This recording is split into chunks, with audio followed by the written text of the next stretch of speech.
পুঁজিবাজারের নানা তথ্য বিশ্লেষণ ও পর্যালোচনা করে থাকি এই শনিবারের অর্থযোগে। আমার সঙ্গে অতিথিরা যুক্ত থাকেন। শুরুতেই জানাবো গেল সপ্তাহটি আসলে কেমন কেটেছে শেয়ার বাজারের জন্য। দেশের পুঁজিবাজারে গেল সপ্তাহটি কেটেছে মিশ্র প্রবণতায়। প্রধান শেয়ার বাজার ঢাকা স্টক এক্সচেঞ্জে সব সূচকই বেড়েছে। লেনদেন হওয়া বেশিরভাগ প্রতিষ্ঠানের শেয়ার ও ইউনিটের দর বেড়েছে, তবে টাকার পরিমাণে মোট লেনদেন কমেছে। বিদায়ী সপ্তাহের 5 কার্য দিবসে মোট লেনদেন হয়েছে 5,039 কোটি টাকা, যা আগের সপ্তাহ থেকে 1,266 কোটি বা 20% কম। 84 পয়েন্ট যোগ হয়ে প্রধান সূচক ডিএসসি এক্স উঠেছে 6,936 পয়েন্টে। লেনদেন হওয়া 380 প্রতিষ্ঠানের শেয়ার ও ইউনিটের মধ্যে 176টির দাম বেড়েছে, কমেছে 168টির, আর 36টি দাম ধরে রাখতে পেরেছে। সপ্তাহে বিনিয়োগকারীদের আগ্রহের শীর্ষে থাকা সেনা কল্যাণ ইন্স্যুরেন্সের শেয়ার দর 60.15% বেড়েছে। একমি পেস্টিসাইডের বেড়েছে 44.14%, আর ওরিয়ন ইনফিউশন 18.43%। অন্যদিকে বিনিয়োগকারীদের অনাগ্রহে আরামেড সিমেন্টের শেয়ার দর 8.10% কমেছে। এই তালিকায় তুংহাই নিটিংয়ের শেয়ার দর কমেছে 18.06%, আর কুইন সাউথ টেক্সটাইল 15.44%।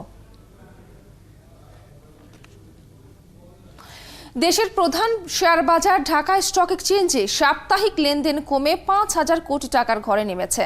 সাপ্তাহিক পর্যালোচনায় দেখা যাচ্ছে, গত সপ্তাহে আর্থিক খাতে, বীমা, ব্যাংক, মিউচুয়াল ফান্ডে বিনিয়োগকারীদের আগ্রহের অভাবে এ খাতগুলোর শেয়ার ও ইউনিটের দাম কমেছে, তবে অন্য কয়েকটি খাতে শেয়ারের দাম বেড়েছে। দেখে নেই আমার বিশ্লেষণে একটি খাতোয়ারি প্রতিবেদন। আর্থিক খাতের জন্য গেল সপ্তাহ মোটেই ভালো যায়নি শেয়ার বাজার।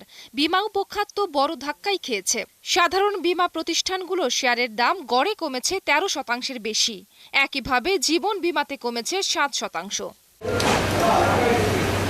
সপ্তাহ জুড়ে আলোচনার কেন্দ্রে থাকা ব্যাংক খাতের শেয়ার দর গড়ে 4% বেশি পড়েছে। ওয়েটেড এভারেজ বা ভারিত গড় বেশি হওয়ায় এ খাতে গড় শেয়ার মূল্য 4% কমে যাওয়ার ভার মোটেও হালকাভাবে ভাবা যাবে না। এদিকে বিনিয়োগকারীদের আগ্রহ কম থাকায় বরাবরের মতোই মিউচুয়াল ফান্ড খাতে মন্দা ছিল। এ খাতে গড়ে প্রায় 4.5% দরপতন হয়েছে। আর্থিক খাতের আকালের সময়ে অন্য খাতগুলোতে ঝুঁকেছেন বিনিয়োগকারীরা। আলোচিত সপ্তাহে বিদ্যুৎ ও জ্বালানি খাতে শেয়ারের দাম গড়ে বেড়েছে 5.5%, আর টেলিকমিউনিকেশন খাতে বেড়েছে 1%-এর বেশি। এদিকে ঔষধ ও রসায়ন খাতে শেয়ারের দাম গড়ে 1%-এর কাছাকাছি বাড়লেও খাদ্য ও আনুষঙ্গিক খাতে তা কমেছে 4%-এর বেশি। এই খাতগুলো শেয়ারের ভালো বাজারই বিদায়ী সপ্তাহে 7,500 কোটি টাকা যোগ করেছে বিনিয়োগকারীদের হিসেবে। বাজার মূলধন বেড়ে হয়েছে 5.5 লাখ কোটি টাকা। জুলিয়া আলম, 71। দর্শক, পুঁজিবাজার নিয়ে বাংলাদেশ ব্যাংক ও বাংলাদেশ সিকিউরিটিজ অ্যান্ড এক্সচেঞ্জ কমিশনের সভা হয়েছে গেল সপ্তাহে। এর আগেই দুই সংস্থার সিদ্ধান্তে সমন্বয়হীনতার প্রভাবও পড়েছে বাজারে। এবার সংশ্লিষ্ট সব পক্ষকে নিয়ে সভা হবে, জানিয়েছে অর্থ মন্ত্রণালয়।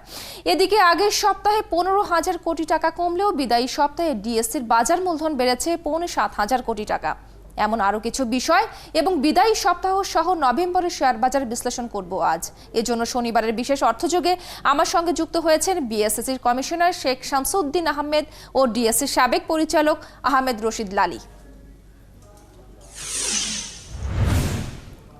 আপনাদের দুজনকেই স্বাগত 71 অর্থযোগে। আহমেদ রশিদ লালী, শুরুতেই আপনার কাছে আসতে চাই। আপনার পর্যবেক্ষণে ও বিশ্লেষণে নভেম্বর মাসের শেয়ার বাজারটি কেমন ছিল, যদি একটু বলেন।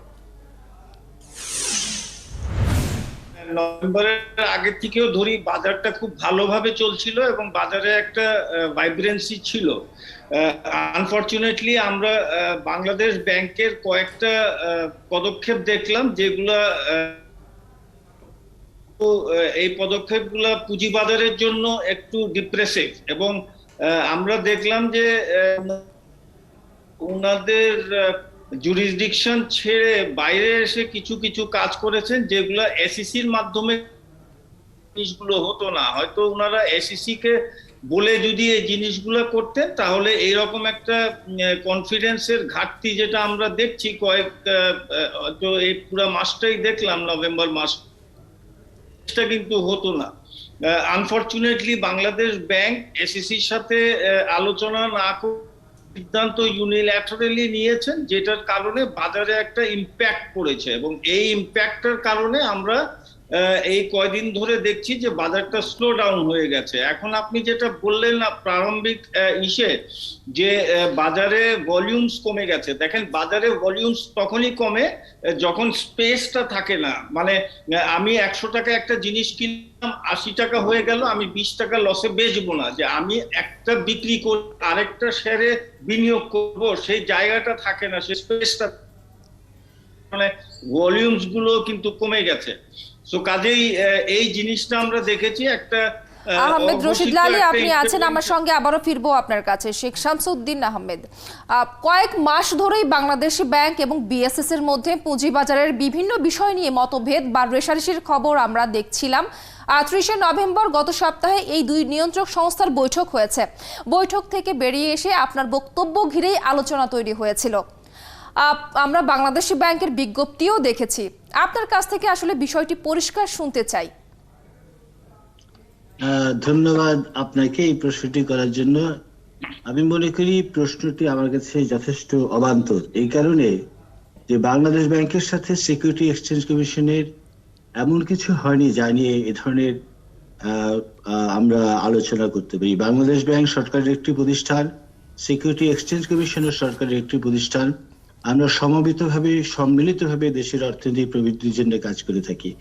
এখানে আমরা সরকারের অর্থনৈতিক দুটি গুরুত্বপূর্ণ বাহু, যার মাধ্যমে অর্থনৈতিক নানাবিধ কাজ করে থাকি। এখন যে বিষয় নিয়ে আপনারা দিকপাত করছেন সেটি আসলে এরকম যে আমরা অত্যন্ত সৌহার্দ্যপূর্ণ একটি সভা করেছি এবং সেখানে আমরা মনে করি আমাদের আলোচনাগুলো খুবই ফলপ্রসূ এবং নীতিগত বিষয়ে আমরা একমত হয়েছি। এখানে পার্থক্য যেটি এসেছে সেটি হচ্ছে যে এই জিনিসগুলো যথেষ্ট টেকনিক্যাল, এগুলো অনেক হিসাব নিকাশের বিষয় আছে। এখানে একটি 0.001% ইজ মনে করেন যে হাজার হাজার কোটি টাকার বিষয়। তো এটা সূত্রটা কিভাবে গণনা করা হবে, হিসাবটা কিভাবে করা হবে, সেটার প্রয়োগজনীয়ত ধারণাগুলির বিষয়ে কিছু মন্তব্য এসেছে। সেগুলিতে হয়তোবা কেউ হয়তোবা একটি সার্কুলার জারি করেছে কর্মচারী পর্যায়ে, সেটি তেমন গুরুত্বপূর্ণ কিছু নয়। কিন্তু নীতিগত যে পর্যায়টি রয়েছে, নীতি নির্ধারক পর্যায়ে যেটি রয়েছে, আমাদের ভিতরে কোনো দ্বৈততা বা ভিন্নতা আছে বলে আমি মনে করি না এবং এই জন্য মার্কেট কিংবা যারা বিনিয়োগকারী তাদের এই বিষয়ে কোনো আস্থা হারানোর প্রয়োজন আছে বলে আমি মনে করি। আমরা একসাথে কাজ করছি, আমরা সরকারের সুযোগ্য দুটি। নিশ্চয়ই। তাহলে একটু জানতেই চাই স্পষ্ট করে যে স্টেবিলাইজেশন ফান্ডের ব্যাপারে বাংলাদেশ ব্যাংকের অবস্থান এখন কি? স্টেবিলাইজেশন ফান্ড নিয়ে বাংলাদেশ ব্যাংক বলেছে যে এটি একটি অত্যন্ত ভালো উদ্যোগ। এই কাজটি যেহেতু একটি ভালো উদ্যোগ, তো এটি কিভাবে ব্যাংক প্রতিষ্ঠানের ক্ষেত্রে প্রয়োগ করা যায় সেটি তারা আরো ভেবে দেখবে। এটার কারণ হচ্ছে যে বিনিয়োগকারী এবং আমানতকারীর মধ্যে পার্থক্য আছে। ব্যাংক সমূহে আমানত রাখা হয় এবং পুঁজিবাজার সংশ্লিষ্ট প্রতিষ্ঠানে বিনিয়োগ করা হয়। বিনিয়োগের যে সংজ্ঞা আছে এবং আমানতকারীর যে সংজ্ঞা আছে তার ভিতরে পার্থক্য আছে। এই পার্থক্যটার কারণে যখন বিনিয়োগকারীর কোনো প্রসঙ্গ আসবে, সেটি ব্যাংকের সঞ্চিত থাকলেও সেটি পুঁজিবাজার সংক্রান্ত বিষয়ে সেখানে আমাদের যে সংজ্ঞা আছে সেটি স্বাভাবিকভাবে গ্রহণীয় হবে এবং যেখানে ডিপোজিটের বিষয় আছে, আমানতের বিষয় আছে, সেখানে বাংলাদেশ ব্যাংকের যে সংখ্যা আছে সেটি প্রণয়ন করা হবে, সেটি প্রয়োগ করা হবে। অর্থাৎ সংজ্ঞাগতভাবে এখানে একটা বিষয় আছে এবং সেক্ষেত্রে আমরা আলোচনা করেছি যে এই কয়েকটি শব্দের আমাদের যে স্টেবিলাইজেশন ফান্ডের যে ধারণাটা দেওয়া হয়েছে, যেখানে এই বিষয়টির অবতারণা হয়েছে, সেখানে কয়েকটি শব্দের দুটি শব্দ সম্ভবত একটু স্পষ্টীকরণের প্রয়োজন আছে। সেই স্পষ্টীকরণটি আমরা অতি দ্রুততার সাথে সম্পূর্ণ করে দেবো। সেক্ষেত্রে বাংলাদেশ ব্যাংকের কোনো দ্বিমত থাকবে না বলেই আমরা অনুমান করি। জি, জনাব শামসুদ্দিন আহমেদ, আবারও ফিরবো আপনার কাছে। এক্সপোজার ও বন্ড ইস্যু নিয়েও একটু কথা বলতে চাই। একটা বিরতির সময় হয়েছে, বিরতির পর আবারও ফিরছি। আমার সঙ্গে আছেন আহমেদ রশিদ লালী, আপনিও। বিরতির পর ফিরছি আপনার কাছেও। আছেন একাত্তরে চলছে অর্থযোগ। দর্শক, শেয়ার বাজার পরিস্থিতি ও সাম্প্রতিক ঘটে যাওয়া নানা বিষয় নিয়ে কথা বলতে আমার সঙ্গে এই মুহূর্তে যুক্ত আছেন বিএসএস এর কমিশনার শেখ শামসুদ্দিন আহমেদ ও ডিএসএস সাবেক পরিচালক আহমেদ রশিদ লালী। আবারও ফিরছি তাদের কাছে। শেখ শামসুদ্দিন আহমেদ, এক্সপোজার ও বন্ড ইস্যুতে 1 মাসের বেশি সময় ধরে টালমাটাল পুঁজিবাজারে, একটু জানতে চাই আসলে শেষমেশ আর সিদ্ধান্ত কি হলো, কোথায় দাঁড়ালো? প্রথমেই আবারও বলি যে আমরা খুব সুন্দর করেই আলোচনাটি করেছি এবং সেখানে যেটা হয়েছে যে আমরা গ্লোবাল বেস্ট প্র্যাকটিসকে ফোকাস করতে চাচ্ছি। তো আমাদের পার্শ্ববর্তী দেশসমূহ যেখানে আছে সেখানেও কিন্তু ভারত বলেন বা ভিয়েতনাম বলেন, শ্রীলঙ্কা বলেন, পাকিস্তান বলেন, সব জায়গায় কিন্তু এক্সপোজারের ডেফিনেশনটা ভ্যারি করেছে এবং আমাদের ক্ষেত্রে দেখা যাচ্ছে একটু বেশি রিজিড। যেমন মনে করেন যে টিয়ার 1, টিয়ার 2 বন্ড এগুলো কিন্তু এক্সপোজারে ভারতেও নেই বা আশপাশের দেশগুলোতে নেই, আমাদের এখানে এটি এখনো পর্যন্ত আছে। তো আবারও দেখেন যে এই এক্সপোজারটার ক্ষেত্রে যে মানে অ্যাসেসমেন্টটা, ওই যে টেকনিক্যাল কথা আমি বলছিলাম, সেটি সব জায়গায় কস্ট প্রাইসে করা হয়, অর্থাৎ যে প্রাইসে কেনা হয়েছে সেই দামে এটাকে কেন্দ্রীয় ব্যাংক হিসাব করে। এখন আমাদের দেশে হচ্ছে মার্কেট প্রাইস। মার্কেট প্রাইস তো যে কোনো সময় বাড়তে পারে, কমতে পারে, তো এটা প্রতি মুহূর্তে তো কমানো বাড়ানো করে তো আর আসলে মার্কেটের সাথে সংযুক্ত থাকাটা সম্ভব হয় না। এই জন্য আমরা গ্লোবাল বেস্ট প্র্যাকটিস হচ্ছে ইনফ্যাক্ট কস্ট প্রাইসকে প্রমোট করা, এবং সেটি আমরা বলেছি এবং তাদেরকে বুঝেছি, তারাও জিনিসটি বুঝতে পেরেছেন বলে আমি অনুমান করি এবং আশা করছি যে আগামীতে এটি আরো সহজ করে একটি প্রজ্ঞাপন জারি করা হবে। মনে রাখতে হবে যে গত অর্থ বছরে আমরা 11,000 কোটি টাকার বন্ডকে অনুমোদন দিয়েছি এবং এই বিদ্যমান অর্থ বছরেও 3 মাসে আমরা প্রায় 7,000 কোটি টাকা অর্থ বরাদ্দ করেছি। এটা মানে হচ্ছে এই যে আমাদের যে উন্নয়ন সমীক্ষা আছে, আমাদের যে চিন্তা আছে যে আমরা 2041 সালের মধ্যে একটি উন্নত দেশ হব, সেই জন্য আমাদের প্রতি বছরই প্রায় আরো $100 বিলিয়ন মতো বিনিয়োগ প্রয়োজন হবে। তো সেটি কেবলমাত্র ব্যাংকের লোনের মাধ্যমে কোনোদিন সম্ভব নয়। ব্যাংক তার দায়িত্ব পালন করেছে, এখন পুঁজিবাজারকেও সেই দায়িত্ব পালন করতে হবে। শেখ শামসুদ্দিন আহমেদ, আপনি আছেন আমাদের সাথে, এই বিষয়ে একটু আহমেদ রশিদ লালী আপনার মন্তব্য শুনতে চাই এক্সপোজার ও বন্ড ইস্যুতে। অ্যাবসলিউটলি আমি একমত, এবং এইটা আমরা গত 5-6 বছর ধরে কিন্তু বাংলাদেশ ব্যাংকে বুঝাবার চেষ্টা করছি যে দেখেন হয় কি, বিষয়টা হয় কি, যখন বাজারটা বেড়ে একটা ব্যাংক অথবা ইনস্টিটিউশনের এক্সপোজারটাও বেড়ে যায়, তখন একটা সেল আসে। এই যে সেল প্রেসারটা আসে, তখন কিন্তু বাজারে একটা ইম্প্যাক্ট হয়। তো আমরা সেই জিনিসটাই বারবার বলার চেষ্টা করেছি গত 5-6 বছর ধরে যে এইটাকে কস্ট প্রাইসে করার জন্য। এইটা আমার যতটুকু মনে হয় যে আইএমএফও কিন্তু এটা কস্ট প্রাইসের কথা বলেছিল, বাট আনফরচুনেটলি এটা বাংলাদেশ ব্যাংক বোধহয় এগ্রি করে নাই। সো হাউএভার এটা এখন মার্কেট প্রাইসে করাতে এই সমস্যাটা হয়ে গেছে ব্যাংকস এবং ইনস্টিটিউশনের জন্য, বিকজ ওইটা এক্সপোজারটা বেড়ে গেলে পরেই শেয়ার সেল আসে, সো বাজারে একটা ইম্প্যাক্ট হয়। This is the whole problem. এবং বন্ডের বিষয় যেটা বললেন শামসুদ্দিন ভাই, অ্যাবসলিউটলি কারেক্ট। বন্ড আমাদের বাজারে ছিল না, ডেট মার্কেটই ছিল না, ইনফ্যাক্ট আমাদের বাজার টোটালটাই ইকুইটিতে চলছিল, ইকুইটি বেস ছিল। সো এখন বন্ডগুলো আসাতে এগুলো আস্তে আস্তে লিস্টিং হবে, কাজ চলছে, লিস্টিং রেগুলেশন হবে, বাজারের আলাদা বোর্ড হবে। সো এইগুলো কাজ হয়ে গেলে পরে আপনি দেখবেন আমরা একটা ভাইব্রেন্ট একটা ডেট মার্কেট পাবো, যেগুলো বন্ড আমরা পেয়ে যাবো। আমরা সেটাই প্রত্যাশা করি। আহমেদ রশিদ লালী, আপনি আছেন আমাদের সঙ্গে, একটা ছোট বিরতির সময় হয়েছে, বিরতির পর আবারও ফিরছি আপনাদের কাছে। শেখ শামসুদ্দিন আহমেদ, আপনিও আছেন আমার সঙ্গে। দর্শক, এই মুহূর্তে নিব আরও একটা ছোট বিরতি, ফিরছি কিছুক্ষণ পর, সঙ্গে থাকুন। আছেন একাত্তরে চলছে অর্থযোগ। দর্শক, কথা বলছি শেয়ার বাজার পরিস্থিতি নিয়ে। আমার সঙ্গে আছেন আহমেদ রশিদ লালী, তিনি ডিএসসি সাবেক পরিচালক, আরও আছেন শেখ শামসুদ্দিন আহমেদ, বিএসএস এর কমিশনার। আবারও ফিরছি তাদের কাছে। শেখ শামসুদ্দিন আহমেদ, আপনার কাছে ফিরবো, তবে তার আগে একটু দেখে নিব যে নভেম্বর মাসে বিও হিসাবের সংখ্যা বেড়েছে, সে বিষয়ে কিছু তথ্য আছে আমার কাছে, সেটি দেখে ফিরছি আপনাদের কাছে। টানা দরপতনে যখন শেয়ার নিয়ে হতাশা তৈরি হয়েছে, তখন নতুন বিনিয়োগকারীদের আগ্রহ বেড়েছে বাজার নিয়ে। এই চিত্র প্রকাশিত হয়েছে সিডিবিএল এর প্রতিবেদনে। সংস্থাটি বলছে নভেম্বরে নতুন 9,000 বেনিফিশিয়ারি অনার্স বা বিও হিসাব খুলেছেন বিনিয়োগকারীরা।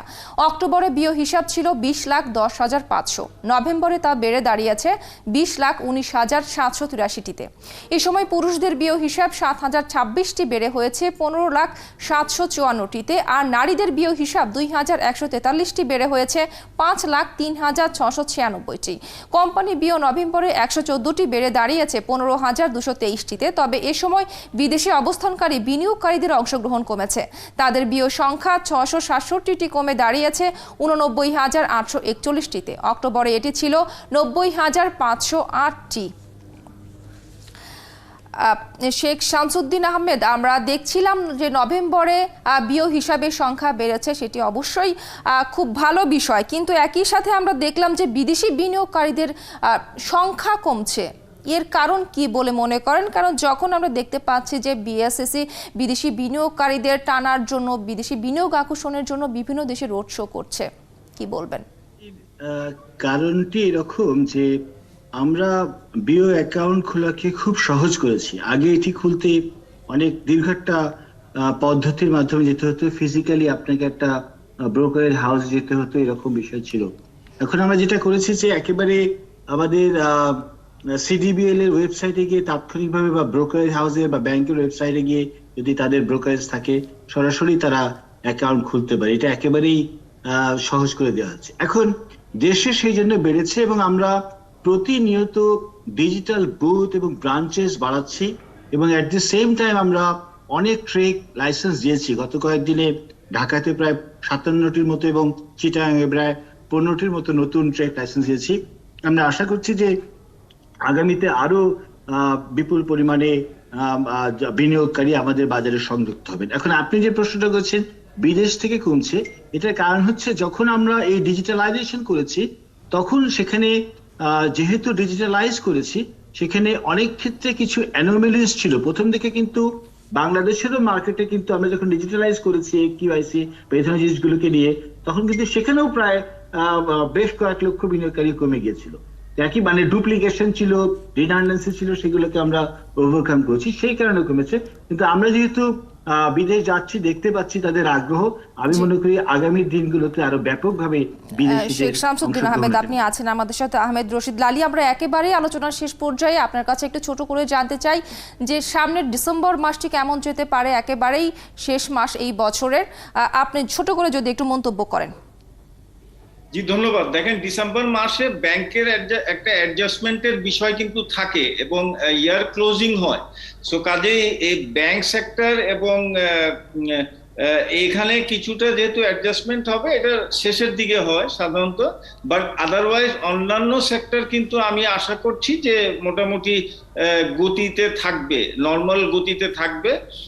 বাট ব্যাংক সেক্টরে যেহেতু ইয়ার ক্লোজিং, এইটাতে অনেকে পজিশন নেবে, অনেকে পজিশন ছাড়বে, এইগুলো নিয়ে কিন্তু ব্যাংক সেক্টরে একটা মোটামুটি আমি মনে করি জানুয়ারি মাস পর্যন্ত ব্যাংক সেক্টরে অনেকে পজিশন নেবে, যেহেতু ক্লোজিং হবে ডিসেম্বর মাসে।